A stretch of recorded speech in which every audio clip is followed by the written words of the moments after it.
I'd like to welcome you to Tech Talk sponsored by Google University. Our guest today is Monique Saigal, who is professor of French at Pomona College. Monique was born into a Jewish family in Paris. During World War II, she was an enfant caché, a hidden child, living with a Catholic family. Then moved later to the United States, received her BA, MA, and PhD at UCLA. Has been at Pomona College for several years. Yes, several years, and has published a number of articles and another book on the relationship between mother and daughter, which we won't discuss today. I am particularly grateful to Monique because I taught at Pomona College for 12 years, and she hired me quite a long time ago when I was very wet behind the ears, I think. Yeah. And we were close colleagues for a long time. So when I heard about this book, it was a privilege to invite her. I wanted to start out by reading a passage from the book in translation, a passage that when we were discussing the other day how to organize this talk, I said, well, this passage should really be at the beginning of the book. And Monique said, yes, I put it at the beginning, and the publisher made me put it at the end. So we're putting it back in its rightful place. It's essentially the autobiographical incident that really begins everything and sets the story in motion. So forgive me for reading, but it's a bit long. It's about a page and a half. It's called My Grandmother Rivka Leiba. Would you like to read it, or would you like me to read it? Monique, it's... No, I'll read it, because my heart is in it. Okay, good, even better.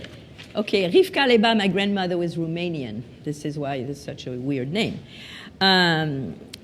So this is what I wrote in one chapter of my book, which is very short. I would have liked to have known my 61-year-old grandmother better. As a matter of fact, when she was deported to Auschwitz, I was 2 years old, so I never really got to know her. She saved her son, my uncle, and she saved her granddaughters. So she was the one who put me into hiding by bustling me into a train on August 24, 1942, because there was an organization called La Maison du Prisonnier, the House of Prisoners, that was sending children whose father had died in the war to spend a month vacation in a host family in southwest France. And so I didn't have a badge, I wasn't enrolled, and my grandmother just threw me in that train. And she hurried, so that's why I didn't have... See, I'd rather tell you than read it. That's fine. I'd rather tell you than read it. So anyway, she threw me in the train because she was in a hurry and she did not put my name. And so there was, when I got to Dax, which was the place that I was supposed to stop, that the train was stopping, nobody was there to greet me because I wasn't enrolled in the group. But there was a young woman, and I brought you her picture, Jacqueline Baleste, who was 21 years old, who had come there with her father, who had been wounded during the First War. He had lost his upper lip, and he was a member of that organization, La Maison du Prisonnier, and he had requested a 4-year-old little boy. And when the train stopped, that little boy was not on the train, and nobody was there to pick me up, and I was hanging on to some boy already. You see, I was 3 years old, and I was crying, and so that Jacqueline Baleste said, I think an angel sent me to us, very, very Catholic person. And so she asked the mayor of Dax, who had organized this group, if she could keep me. Of course, the mayor was delighted to put me somewhere. So they took me in, and when I was supposed to go back to Paris, I was supposed to be there for a month. When I was supposed to go back, it was in September, and the 24th or the 25th was La Rafle des Roumains. That's when the Romanians were being sent to camp. And so the French police went to my grandmother's house, apartment, and she wasn't there. But her concierge very nicely said, Madame Leba is not here, but I'll tell you where she is. She is at 144 Boulevard de Ménilmontant. She is taking care of her other granddaughter while the mother is at work. So the police came to my mother's apartment, and they knocked ferociously on the door. Police Françaises! Police! So she immediately told my uncle, who was 19, who happened to be in the apartment also, she immediately told him to hide in the back room under the mattress. And my uncle repeated to me that my grandmother, the police said to my grandmother, you can take a suitcase with a few things because you're just going for a few days. And she said to him, to go where I'm going, I need nothing. She didn't want the police to search the apartment and find my uncle. So then, when this happened, I was still in her family. And so my uncle immediately left the apartment with my little sister, contacted my mother who was working, and they didn't come back to the apartment, of course. But he, because my little sister was in the kitchen, she was 2 years old eating when my grandmother was taken. So then my uncle sent a telegram to her family and asked if they could keep me a while longer and if they could find a family for my little sister. And so that family, the Balès, they were wonderful. They already loved me. They wanted to keep me. I will show you my picture when I was 3. I was cute. So they were... So then what happened is that my godmother said, yeah, you know, but she's Jewish. Do you know that she's Jewish? And there were Germans in the house because the families there, they had to give a room to Germans. So there were 2 German officers. I don't know, you know, if they were just, I think they were officers. And they said, so we have to baptize her. Is that okay? So my mother said, okay, yeah, baptize her. And so I was baptized, and I stayed 8 years with these people. I stayed there until 1950. And I still know I was raised Catholic. I did my communion, my confirmation, and I can recite the prayer. Je vous salue Marie, pleine de grâce, le Seigneur est avec vous. Vous êtes bénie entre toutes les femmes, et Jésus, le fruit de vos entrailles, est béni. Sainte Marie, priez pour nous. I don't practice any religion. I don't practice my Jewish religion, nor my Catholic religion, but my heart is with the Jews, of course, you know, because of what happened. So I think this is what I said in here. Yes? Well, just That's what I said. Well, the suite des événements, what happened to your grandmother? Well, my grandmother, oh yeah, what I wanted to say about that, yeah. What happened to my grandmother, she was sent to Drancy. Drancy was the internment camps where Jews waited to be sent to Auschwitz. And one of my ladies that I interviewed stayed there for a year. I'll tell you a little bit later. She was sent to Drancy, and then she was sent to Auschwitz. And then she was 61 years old, and she was gassed. And I was there. And nobody ever told me anything about that. I never knew that I had been a hidden child. I just thought that I'd spent 8 years with this family. And in 1950, my mother remarried. She remarried an American, and she felt that this man was the man of her life. And she had forgotten my father. She said, it's not that I don't want to talk to you about your father, but I just repressed that whole period of history. So I felt, you know, I didn't know about my father. I didn't really know about my grandmother. My uncle is still alive. My mother died last year. So it's a little hard to follow that with a question, but we're here for that. How did you get from that moment to the point of conceiving of the book and learning more about all of these heroines? Well, what happened is that for many years I had a problem watching films that had to do with the war. And of course, I had a lot of fears. So I did have a therapy with a woman who was a specialist of hidden children, and also she was a professor at Cal State. She has a PhD. She wrote a book called The Hidden Children, and so she was able to tell me that the first time I saw her, she said, you're still living a hidden life, and she was right. I didn't want anybody to know that I was Jewish, even though I have the famous nose, I think, that they say. Anyway, so in 2001, there was a professor at Cal State who said he was going to lead a group of people to visit the internment camps in France. And I had never heard, I had heard of Drancy vaguely, but I had never heard that there had been some internment camps in France. So I was interested. I thought, okay, well, I'm going to try to join this group. So I filled out the papers and everything. But a few days before leaving, I was told that this wasn't going to take place because they didn't have enough people. Because I think there was a travel agent behind this, to reserve hotels and buses and things. So in the meantime, I had made research. I had done research, and I was all excited. I was ready to go. I bought a video camera, and so I wanted to go. So I told my husband, who, by the way, is not Jewish, he's actually Bolivian, and he's a Catholic, but not very Catholic. But anyway, his family is. So I told him, you come with me, and that'll be an education for you, and we're going to visit those internment camps. So in 2001, in the summer, we went, and we went to visit something very interesting, a concentration camp, Le Struthof, in Alsace, because Alsace, the east part of France near Germany, was annexed by the Germans, so that there had been a concentration camp there, and apparently set up like at Auschwitz.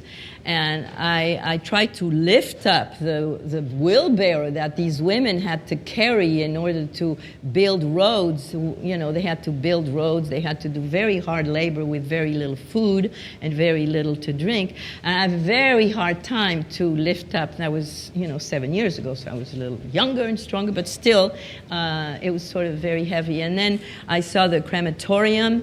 I visited everything. And then they had the gas chamber. And the gas chamber was not at the same place. We had a hard time finding the gas chamber. It was sort of in the forest. And the appalling thing was that next to the gas chamber was a hotel-restaurant. Some people were actually, even then, now, going to the restaurants near that gas chamber. And then that hotel was there. I was just sort of shocked by this.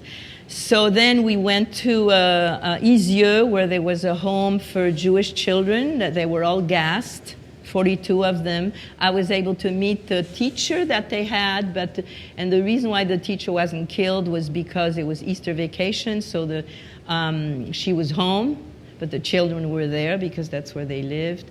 I was able to go to Le Chambon-sur-Lignon, where a Protestant enclave in eastern France where they saved 5,000 Jews. I was able to go to Le Vercors, where there was a very famous maquis. Oradour, which was a town where everybody was killed. I had a hard time finding why they were killed. They said there were weapons. These people were resistant, not Jews, but resistant. They put all the men in the barns, and they shot them, and then they put all the women with the children in the church, and they burnt them. So you could see the town, you could see the leftovers there, and they built a new town next to it. And there's a museum, there's a cemetery, and there's a museum with all sorts of objects that they picked up from. So. But you continued your trip. So we continued the trip, and so after I couldn't go to all these internment camps. A lot of them have nothing. In southern France, you'll have the name of the internment camps, and a blurb written, but that's it. But in Paris, of course, Drancy, some of you might know about Drancy. Drancy, although the shocking things is that people live there. They have apartments there where these people, the Jews, were sent there. And they have a little museum in Drancy. They have the wagon where they sent the Jews to the camps, and then they have the tunnel. You could see where the tunnel. They were building a tunnel, and there were two teams.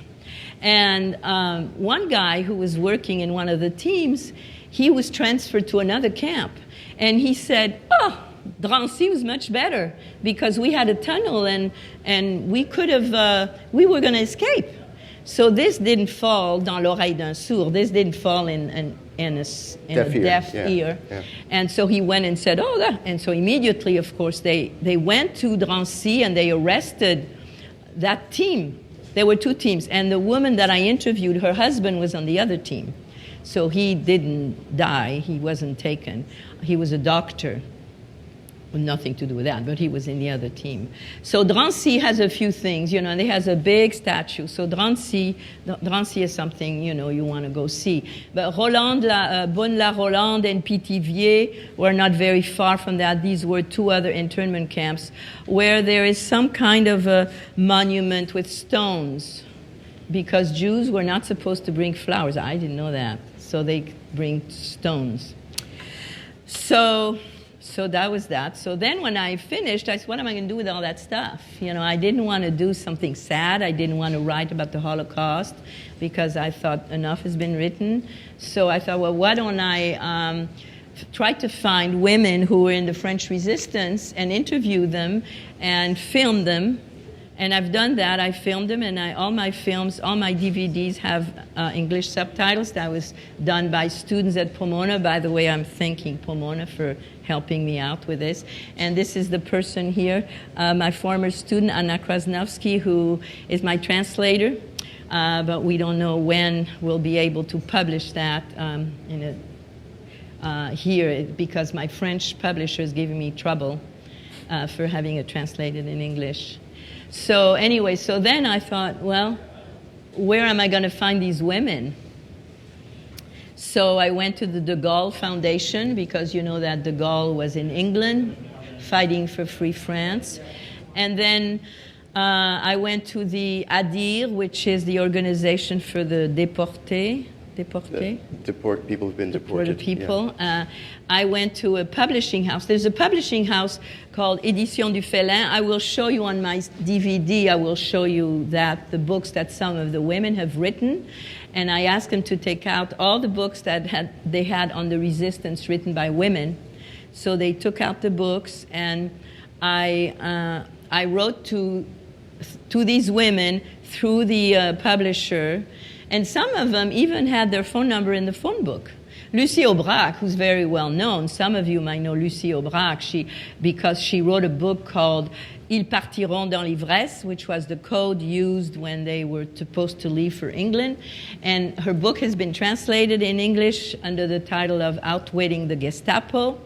And they made, there's a French movie that was made with popular actors, Daniel Auteuil and Carole Bouquet, and she likes this. She thinks this movie is fine, you know, because usually you don't, if you've written a book, you don't like the way the adaptation had been done in film. But she thinks there are some errors in the film that she pointed out. But so she's well known, Lucie Aubrac. She just died a couple of years ago at age 96. And I will show you, because I will show you all the women I interviewed here on the DVD. So you have to wait until finished. So anyway, so I did that. I also went to Lyon. That was a very big center of resistance, and that was also where Isieux was not very far. Isieux, where they had the home for the Jewish children, and I was able to meet a woman there who gave me names. And then my mother also gave me names, you know, le bouche à oreille. That's how we say in French. Le bouche à oreille. Word of mouth. The word of mouth. Right. So that's how I got my women. And so I went to visit them with my video camera, and I filmed them, and I asked them questions. So that's what I did. Yeah. So I read, the book is compiled of many segments of interviews with different women, and the stories vary a lot. It was really interesting to me. Some of them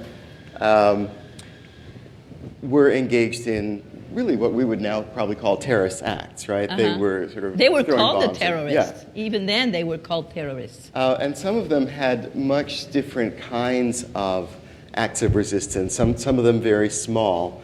I remember there was a passage in which a woman was imprisoned, and she sent her laundry out, and her sister had embroidered a message in pink thread on a pink blouse. It was brassiere, pardon me. Pink brassiere.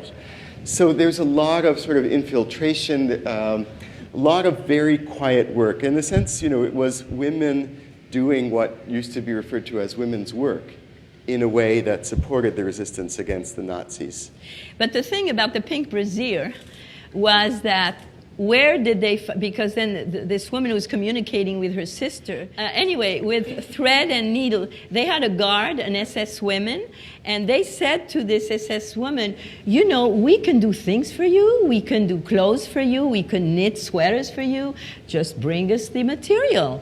And so this guard did, and so that's how they were able to do things. They even knitted sweaters. And they did that's how she got the thread and the needle. There was another laundry story, and this is where it becomes really interesting, is that it's subterfuge, where one woman offered to the German officers, said, we'll do your laundry, and gradually found out about which division was being deployed where, and got information about military movements to the French side, just by virtue of doing the humblest possible work. Yeah, I think this was Maïté Girtaner. Maïté Girtaner had an advantage, is that her father was Swiss, and so she had the Swiss nationality, so she felt that protected her. And her father died when she was 3, and she and her mother and her brother, they went to live with the grandparents, and the grandfather, Paul Rougnon, was a terrific concert pianist, very well known, and he was a composer, and he started teaching Maïté Girtaner to play the piano when she was 4 years old. So later, when the Germans invaded France, and especially her village, because the parents lived in an apartment in Paris, in Saint-Germain, but they had a family house right by the demarcation line in Bonn, near Poitiers. And so, and of course her family, she says there were 16 in that house. It was a big house. That's where I interviewed her. And she said that on the second floor was a bedroom that had the view on the demarcation line, so that they could, they could watch what was going on. And so they heard Maïté Girtaner play the piano.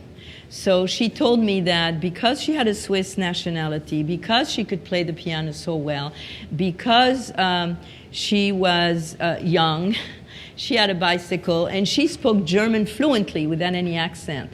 So she had a lot of contact with the Germans. She was able to get a pass, so she could go from the occupied zone to the unoccupied zone, to the free zone. And so she had a little boat. I'll show you on the DVD. She would put the person on the. She had to watch out because of the Germans over there who could see what was going on. I don't know how she did it, but she would hide the person on the boat. She would cover the person, and she would take him to the free zone. And she had gotten a pass because she said that her teacher, she was studying, which was not true, and that her teachers were in the free zone, so she had to go there. And so that's how come she managed to get a pass, and she'd help people pass like this from one zone to another. And the interesting thing, she told me that once there was an Englishman that wanted to go back to England, and so she said, we're going to take the train, and you're going to pretend you're sick. So she put a scarf on his... I think you said that he was had red hair and was sort of she says obviously English. Yeah, I don't know what it is to be obviously English, but she says he was 300% English. And so she put him a scarf on him, and she says, we're going to take the train, and when the police comes, then you act really sick. You blow your nose, you cough, you spit. And so when the German police, so it says German police came, Maïté, who spoke German so well, she immediately started greeting them. And she said, so then the German police said, what's the matter with this guy? What's wrong with this guy? She says, he has tuberculosis. And so she said, the Germans, they were so afraid of microbes that they didn't even ask the rest of the people for their papers, because that when Pétain became chief of state, that was in 1940. He became chief of state. He had been the great hero in First War at Verdun, and when he became chief of state, he signed an agreement with Hitler. and the armistice with Hitler, but, the price to pay was he was collaborating, and so that was a difficult time for France. There wasn't very much to eat, and you had to stand in line forever to get food, etc., etc. The Jews in northern France had to wear the Jewish star, and they had to buy it. They had to buy with their ticket, with their textile ticket. And that was dominated by the Germans in northern France. In southern France, it was free France, but only until November 11th, 1942. And the Jews in that part had to have their stamp. They had on their ID card, it had to say Jew. So you were caught, because you were often asked for your papers, and especially if you looked, I don't know what it is to look Jewish, but the famous nose, I don't know. People were asked for their paper, but then a lot of people got false paper. It was very easy to get false paper, I heard. All you had to do, you go to a bureau de tabac, a tobacconist. A tobacco, you buy the paper, you buy the stamp, you put a picture, and that was it. Apparently, it was very easy. There were no computers. Here we are at Google. So that was a good thing. So a lot of people got false paper, but sometimes people, the people who arrested you knew that these papers were not, the right legit, ones. Yeah. So your book is entitled, I should have said that earlier on, Héroines Françaises, 1940-1945, Courage, Force et Ingéniosité, French Heroines, 1940 to 1945, Courage, Strength, and Ingenuity. I wonder if you could pick one of those three categories and tell a story that illustrates it. Ooh, I want to pick all of them. Okay. Well, I think that courage is sort of obvious because these women were very young. Maybe some of you, I don't know, were of their age. The youngest one was 16 that I interviewed, 16 years old, when they just made up tract. They typed them, they distributed them. They wrote V for victory on the windows of the school. Some of them were 16, some of them were 17, 18, 20. My oldest lady, when I interviewed her this time, she was 92, and then she was 30. And she was married because some of them, most of them were single, but 3 of them were married, and 3 of them had a child. And I find that you have to have a lot of courage to get involved in such a risky situation, especially when you have a child. I don't think I would have been able to do something like that. So these women, mostly they were students. They were influenced by their peers, by their professors. They were influenced by their families. Some of them had had a father who had been a prisoner of war in the First World War, or a grandfather. Some of them could not accept that they were losing their freedom in France, that they were very patriotic. So it took a lot of courage because you risked going to Auschwitz, really. I mean, because during the war, it was not only the Jews that were sought after. You had black people, you had gypsies, you had communists. I have 2 of my ladies who are communists. You had Jews, of course, and resistance, and all those who did not agree with Hitler.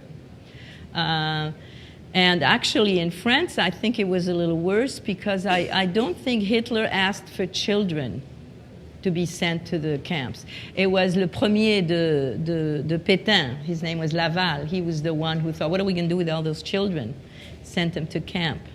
So it took a lot of courage. And some of them, out of all the women that I interviewed, 9 of them were arrested. And for women, they were sent to different prisons. And in prison, one of my communist lady, whose father thought that education was not important, she had to quit when she was 12. And so she said to me, I perfected my French when I was in camp. And I was in prison, and I said, well, aren't you French? And she says, yeah, but, I quit school when I was 12. My father didn't think education was important. They learned English. They learned languages. They did in prison. They were able to do certain things. In some prisons, not in Montluc in Lyon. That was a different kind of jail. a different kind of prison. But then, after being in prison, the women were sent to Ravensbrück, which is in Germany. And there, this was cheap labor for the Germans because they were working. They were building roads. They were making explosives. Actually, two of my smaller women, 4'8", they were the one who did the most dangerous work. One of them, she had a year and a half of chemistry. She learned how to make explosives. Elle a fait sauter une ligne de chemin de fer. She blew up a railroad She blew line. up a railroad track. She taught other people how to make explosive. She taught sabotage. She was the first woman to parachute in France from England. And she's very, very, very tiny. Now she's still alive, but she can't speak. It's sad. She has problems speaking now. Now, the other one is still alive, Martha Cohn. She lives in Rancho Palos Verdes in L.A., and every year she comes to my class to talk about her experiences in the Paris class. And she, in 1944, she decided that she wanted to, she was Jewish, she decided she wanted to go into the French army. And they wouldn't accept her because, here's this little woman, blonde, blue eyes, she didn't seem strong enough to go in the army because, this woman, like the other one also, they were taught how to use weapons, but they were not allowed to use them because if they were men, then the men were the one who used the weapons. But she said she knew how to use them more than the ones that were using them. And Martha Cohen, when she finally succeeded to be accepted in the army, they thought, they were very suspicious. They didn't know who this woman, why she wanted to go in the army. And so she said that she happened to be in Alsace. She was sent there, and she was from there. She was from Alsace-Lorraine, from Metz. And so she said one day there was Colonel Fabien. I don't know if you've ever heard of that. This guy, Colonel Fabien, was the one who slapped a German in the metro. So that's why some people know about him. But anyway, he said to her, "You know what? Could you answer my phone during my lunchtime because I have to be somewhere?" And he said, "I'm sorry, but all my books are in German." She says, "Oh, I'm fluent in German because she was Alsace-Lorraine. They learned German there because it belonged to the Germans." So he said, "Well."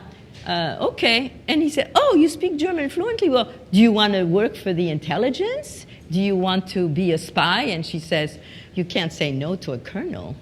So she said she didn't realize when she was engaged. And she told me stories, how she slept. Once there was some guy that said to some German officer said to her how terrible the Jews were. "I can smell them from from close by." And she says, "Oh."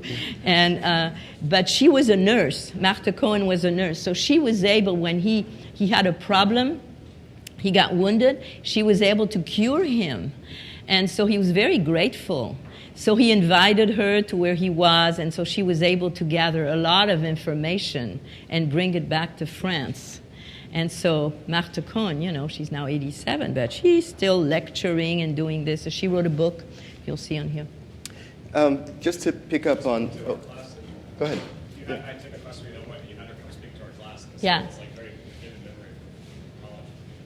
Yeah, do you want to say something about her? Why don't you come up here? Oh, there's a microphone right there. Right. I just remember the story. She's just about 4'8" or something. Yeah, she's very little. It's like the stories she would tell are amazing. I think she had some story also about cycling over the border and timing the guards and watching them and sort of not knowing whether she was going to make it and just making a mad dash with a bicycle across the French border. Yeah, because they gave her the wrong information. They told her she had to go this way, and it was the wrong information. So then she got in trouble, and she was able to, to ask for the, I forget what the guy's name was, but she asked for someone. She said, "I need to talk to him." And so then they understood that she was French and she was not German. Oh, she did all sorts of things. Once she was in a German household, and this German household, they thought that maybe she was a spy. And they said to her, "You know what? We have some doubts about you." And she says, "You have doubts about me? Look at me. Here I'm small, I'm little." And so they said, "Oh, yes, you're right. You couldn't possibly be a spy." So there were all sorts of tricks that they used. One woman, a Jewish woman, I say that because they were more, in danger. This one woman, she worked for Bertie Albrecht, and so she was asked to bring some food to prisoners, to French prisoners. You could do that. You could bring packages in some French prisons. And she says, where am I going to find some food? I don't have any money. Where am I going to go? And so Bertie Albrecht was a very strong woman. She says, well, steal it then. So she went to Le Secours National, which was something that had been organized by Pétain, the chief of state, to help out people, who needed help. And so they found she and a friend, they found some jars of jam. And they put them in a suitcase, but it was an old suitcase with an old string. So when she got to the train station, the thing opened up and everything went all over the place. So she was very scared. But the people there were very nice. So they helped her pick up the jars. And some guy had a string.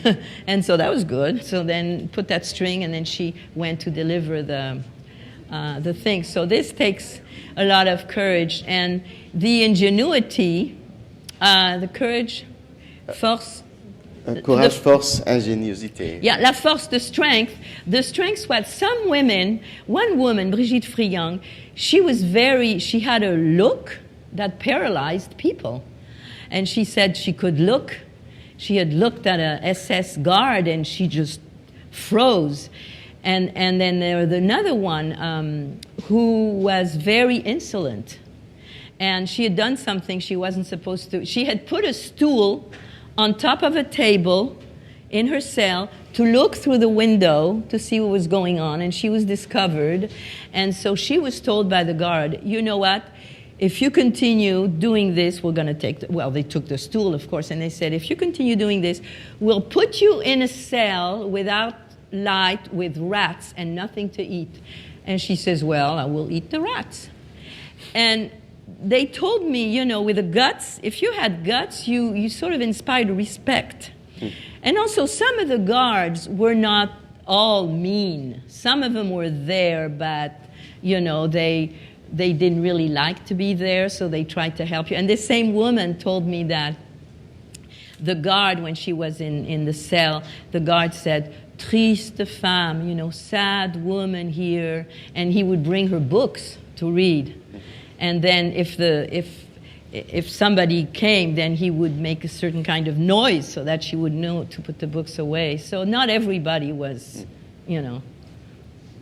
Let's take a break, switch to your DVD, because I'd like people to be able to see firsthand. Okay. And then we'll take a few questions after that. Okay. So it's 7 minutes, right? Yeah, it's 7 minutes. Okay. Are you Techmeister? Yes. Okay.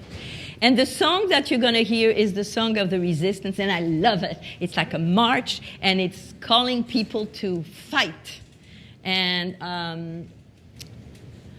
it doesn't have any words, What you'll see first is me when I was 3 years old. See how cute I was? It was cute.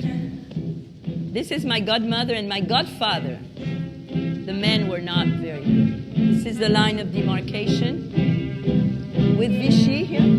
This is my godmother receiving the diploma of the Just. I had her honored in 1995, and she got the Legion of Honor last year. This is Le Vercors, where they had a maquis. This is Mireille Albrecht, the daughter of Bertie Albrecht. This is Lucie Aubrac, the one who got her husband out of the prison by saying that she found... I would have liked to tell you about Lucie Aubrac. This is the little one, the explosive one. This is the one who worked with children in Ravensbrück, and she had a terrible time there because she told me when she had her first child, she was very scared. This is the lady who went to Auschwitz, Yvette Farnoux. Madame Fleury, this one, she had the torture of the bathtub when she didn't want to talk. This is the one who had a very harsh look. This is Maïté Girtaner, the one who was Swiss, played the piano beautifully. This is my communist one, the oldest person. She was. This is a Jewish lady in an Israeli scout. She worked for Défense de la France. They were making a clandestine newspaper.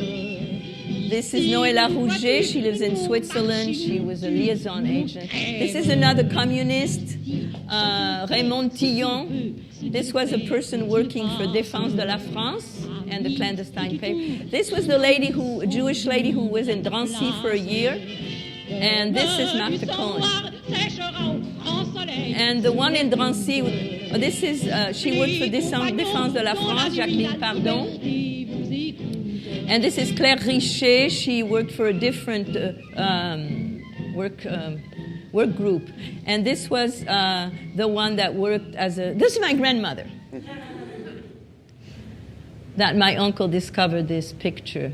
So now here you have the books that some of them have written, Maïté Girtaner, Résistance et Pardon.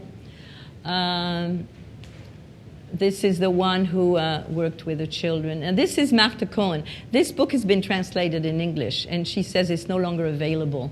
This is my communist lady, the oldest one. This is another communist lady who was wonderful. She was my favorite person. She gave me lunch when I went. But I didn't interview Lucie Aubrac. That's her book, yeah. Jeanne Boek was the other one who made the explosives. She loved de Gaulle. She had pictures of him everywhere. That was the one who had the... This is Le Chambon-sur-Lignon, where the Protestant enclave were 5,000 Jews. Now, this is the line of demarcation, and you'll see the boat here. It's not it, but it's the same type of boat that she used. I'm not a very good filmmaker, so it shakes a little. And so over here was the occupied zone, and over there was the free zone.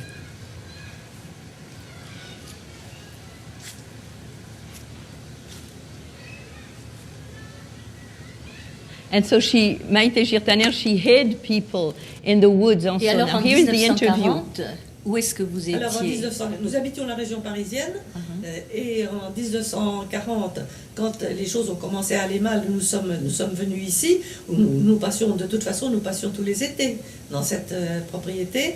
Nous sommes venus ici, et au moment de la défaite de la France et de l'occupation, les armées d'occupation sont arrivées dans le village, ici le village de Bonn, sont arrivées au mois d'août 1940. Et ils sont arrivés avec grand fracas, très nombreux, avec des tanks, avec toutes sortes de matériel. Ils ont défoncé la grille, ils sont entrés dans le jardin, ils sont entrés partout, ils sont entrés dans la maison, etc. Et j'ai commencé à me servir de mon allemand dès ce moment-là, en leur disant, mais halte là, je n'avais que 18 ans en 1940, je n'avais que 18 ans, mais j'avais un caractère assez affirmé, et j'ai pris les choses en main pour protéger ma famille. Donc je suis entrée en relation avec eux immédiatement. Est-ce que vous aviez des frères et des sœurs? J'avais un frère qui avait 11 mois de plus que moi et qui a été tué par un fou dans sa voiture à l'âge de 26 ans. Donc je l'ai perdu. Lui avait 26 ans, j'en avais 25 à ce moment-là. Maman n'a pas pu avoir d'autres enfants parce qu'elle est devenue veuve tout de suite, au bout de quelques années de mariage. Et donc nous étions tous les deux et nous avons été élevés tous les deux chez notre grand-père, puisque en 1926, les jeunes femmes de notre milieu ne travaillaient pas, elles vivaient en famille et elle est rentrée tout simplement chez ses parents.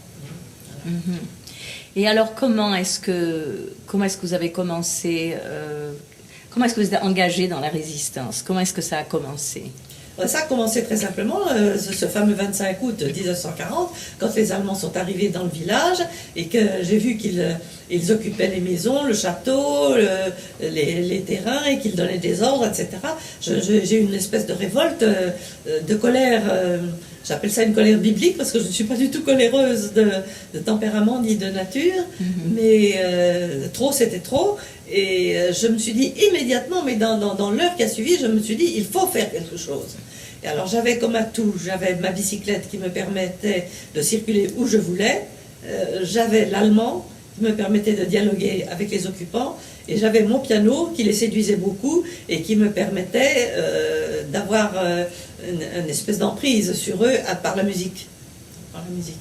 Et immédiatement j'ai constitué avec des étudiants soit du conservatoire, soit des facultés, j'ai constitué un groupe qu'on n'appelait pas encore un groupe de résistants, parce que le mot de résistance n'est apparu qu'à la fin 1941, en 1942. Il y avait déjà 1 an et demi que nous agissions.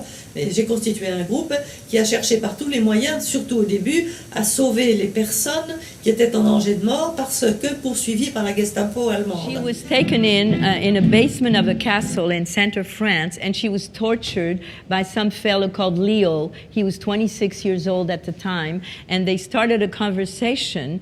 And she, people, there were 16 people with her, and so they were dying little by little, and they were being tortured, and so she was comforting them. She was very Catholic, and so she was teaching them to pray. She was telling them to pray. And the bombshell is that 40 years later, in 1984, her phone rang, and who was there? Leo. 40 years later, he had become a doctor. He was rich. He had children, a wife. He had domestique, servants. And he had cancer. He no longer he had 3 months to live, and he was terribly afraid of death. And so he called her up and asked if he could talk to her because he had heard what she had said to her co-locataire, there. So she didn't know what to do, but she did say, yes, come on. And so he came, and so when he came, she said to him, he said, I'm afraid of death. She said, what is death for you? And he says, death for me is being locked in a garage with a little hole, and I look through this hole, and I see people laughing, eating, having fun, and me, here I am, locked in, I can't. And so she said to him, for me, death is not that. Death is the way to God, and death is loving. So what you need to do, you need to go back to Germany. You need to tell your friends and your family what you did during the war. And you need to give them love. You need to distribute your fortune to the poor. And so he went back to, then she said, God forgives. And he says to her, well, how about you? Will you forgive me? And so she took his hand, and then when he was about to, she spent 8 years in hospitals, not all together, but 2 weeks here, 3 months here, because she could no longer play the piano either. And so she was lying down when he came. She wasn't, in good shape. So when he bent down to say goodbye, she kissed his forehead, and she said, yes, I forgive you. And so he went back to Germany, and she kept in contact with his wife. And when he was about to die, his wife said, do you want me to call a priest? Because apparently, originally, he was Catholic before he was in the Hitlerjugend. And so he could only say, you can guess what he says. He said, mighty, and he died. So I was under the impression that maybe he was in love with a woman, I don't know, but it was sort of odd. So she said she kept in touch with the wife every month. They would have a conversation. So that's why I think she's an incredible lady and very Catholic. So, turn the other cheek. How about some questions for Monique? Or you could ask questions of you. Right. It's your class. Yes. What kind of questions could I ask?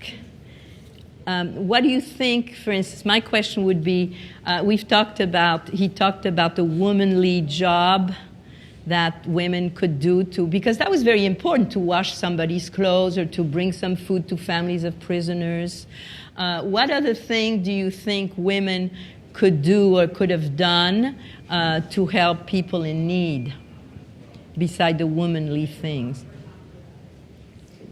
It's a little hard for us, I think, particularly for a Google audience, to think back. It's 60 years now, right? Life has changed a lot.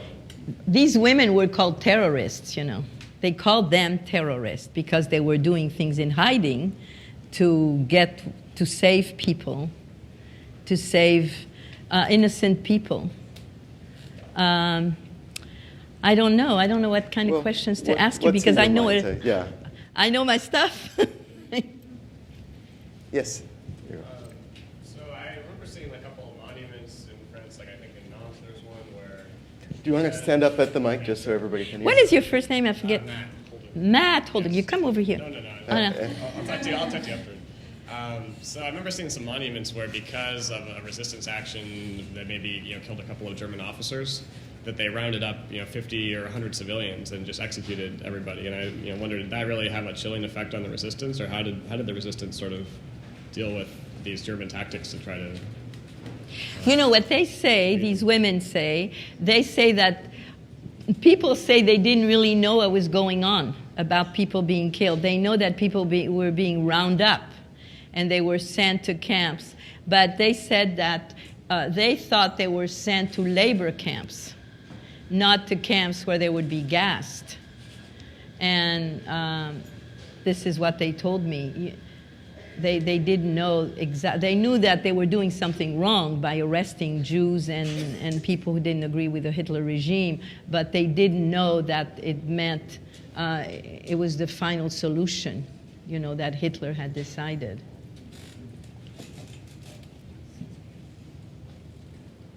I take it you're French-American today. You feel some allegiance to the two countries, Yes. I imagine.